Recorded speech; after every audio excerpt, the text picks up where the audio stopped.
El enviado. Esto está escrito en el Evangelio y en alemán quiere decir: mirad, yo os envío a mi ángel. En primer lugar, hay que saber qué es un ángel, pues un escrito dice que debemos ser semejantes a los ángeles. Un maestro dice que el ángel es una imagen de Dios.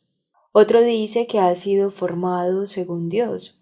Un tercero dice que es un espejo puro que tiene y lleva en sí mismo la semejanza con la bondad divina y la pureza divina del silencio y de la ocultación de Dios, tanto como es posible. Y de nuevo uno dice que es una pura luz inteligible, separada de todas las cosas materiales. Debemos llegar a ser semejantes a esos ángeles. Todo el que conoce debe conocer en una luz que está en el tiempo.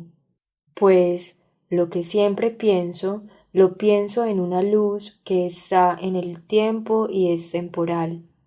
El ángel, sin embargo, conoce en una luz que está más allá del tiempo y es eterna.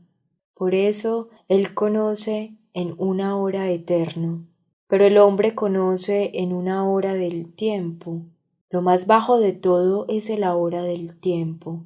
Si haces desaparecer el ahora del tiempo, entonces estás en todas partes y tienes todo el tiempo. Ser eso o lo otro no significa ser todo, pues mientras soy o tengo eso o lo otro, no soy todo, ni tengo todo. Apártate de ser esto o lo otro, de tener esto o lo otro. Entonces serás todo y tendrás todo. Y de la misma manera, si no estás ni aquí ni allí, entonces estás en todas partes. Y así, pues, si no eres ni esto ni aquello, entonces eres todo. El ángel es y actúa también inteligiblemente en su lugar y constantemente está en contemplación, y el objeto de ésta es el ser inteligible. Por eso su ser está muy lejos de todas las cosas materiales, está alejado de toda multiplicidad y número. Queremos decir algo más sobre la palabra que él dice: yo envío. Un escrito silencia la palabra yo, pero el otro dice la palabra yo.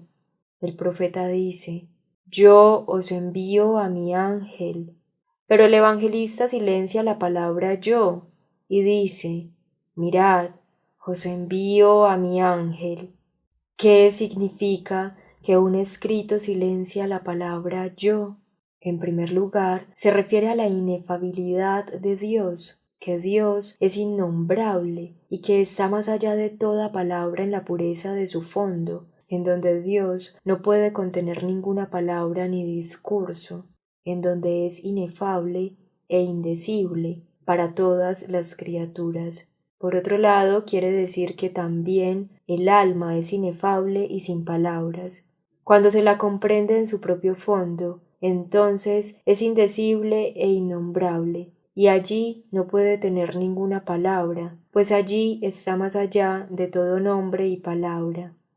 Eso quiere decir cuando es silenciada la palabra yo, pues allí no encuentra ni palabra ni discurso. La tercera significación es que Dios y el alma se hallan tan unidas que Dios no puede tener nada propio a través de lo cual él pudiera estar separado del alma o ser otra cosa. Y por eso el evangelista no puede decir yo envío a mi ángel, de manera que él fuera otra cosa frente al alma, pues si él hubiera dicho yo, habría querido decir otra cosa frente al alma. Por esta razón se silencia el nombre yo, porque él y el alma están unidos, a fin de que Dios no pueda tener nada propio, de manera que de Dios no puede ser dicho ni algo ni nada que muestre diferencia o alteridad. Por otra parte, cuando el escrito dice yo, significa en primer lugar el ser esencial, que sólo Dios es, pues todas las cosas son en Dios y por Él. Fuera de Él y sin Él, nada hay en verdad, pues todas las criaturas son algo inferior, y una pura nada frente a Dios. Por eso, lo que en verdad son, lo son en Dios, y por eso, en verdad, solo Dios es. Y así, la palabra yo significa entonces la eseidad de la verdad divina, pues el yo es el testimonio de algo. Por eso da testimonio de que solo Él es. Por otro lado, quiere decir que Dios es inseparable de todas las cosas, pues Dios está en todas las cosas, de manera más íntima que ellas lo son para sí mismas. De esta manera Dios es inseparable de todas las cosas. Así debe ser el hombre inseparable de todas las cosas, es decir, que el hombre no sea nada en sí mismo y esté absolutamente separado de sí mismo. De esta manera es inseparable de todas las cosas y es todas las cosas. Pues mientras que no eres nada en ti mismo, eres todas las cosas e inseparable de ellas. Por eso, mientras eres inseparable de todas las cosas, eres Dios y todas las cosas, pues la deidad de Dios depende de su ser inseparable de todas las cosas. Por eso el hombre que es inseparable de todas las cosas, toma la deidad allí en donde Dios mismo toma su deidad. En tercer lugar, la palabra yo se refiere a una cierta perfección del nombre yo, pues no hay nombre propio. Está en lugar de un nombre y de la perfección de un nombre y significa una inmutabilidad e imperturbabilidad, y por eso muestra que Dios es inmutable e imperturbable y tiene una estabilidad eterna. En cuarto lugar, se refiere a la pureza desnuda del ser divino, que es desnuda sin ningún añadido, pues la bondad y la sabiduría y todo lo que se puede decir de Dios, todo eso es añadido al ser puro de Dios, pues todo añadido da lugar a un ser ajeno frente al ser, y así la palabra yo se refiere a la pureza del ser de Dios, que en sí misma es sin añadidos que crean extrañeza y lejanía. Ahora queremos seguir hablando de los ángeles, tal como antes dije, eran una imagen de Dios y un espejo que en sí mismo contiene, en la medida de lo posible, semejanza de la bondad y pureza de silencio y de la ocultación de Dios. Ahora debemos ser semejantes al ángel, y de la misma manera ser una imagen de Dios, pues Dios nos ha creado a imagen de sí mismo.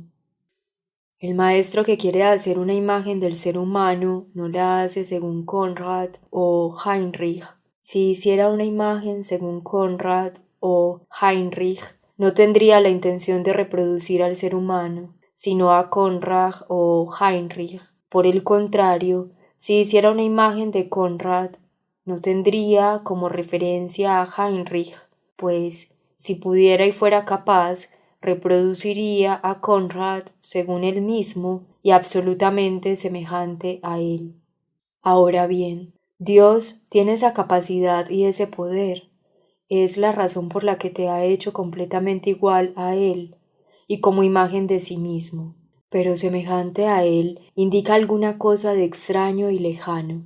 Ahora bien, entre el hombre y Dios no hay nada extraño ni lejano, razón por la que no le es semejante, sino completamente idéntico y el mismo que Él es absolutamente. No sé más ni puedo. Con ello este sermón toca a su fin. Antes, mientras venía, pensaba que el hombre debería estar en su anhelo tan separado de sí mismo, que no debería pensar en nada ni en nada que no fuera la deidad en sí misma, ni tan siquiera en la bienaventuranza, ni en esto ni en lo otro, sino en Dios como Dios y la deidad en sí misma, pues todo aquello en lo que piensas es un accidente de la deidad. Por eso separa todo añadido de la deidad y tómala desnuda en sí misma. Que Dios nos ayude a conseguirlo. Amén.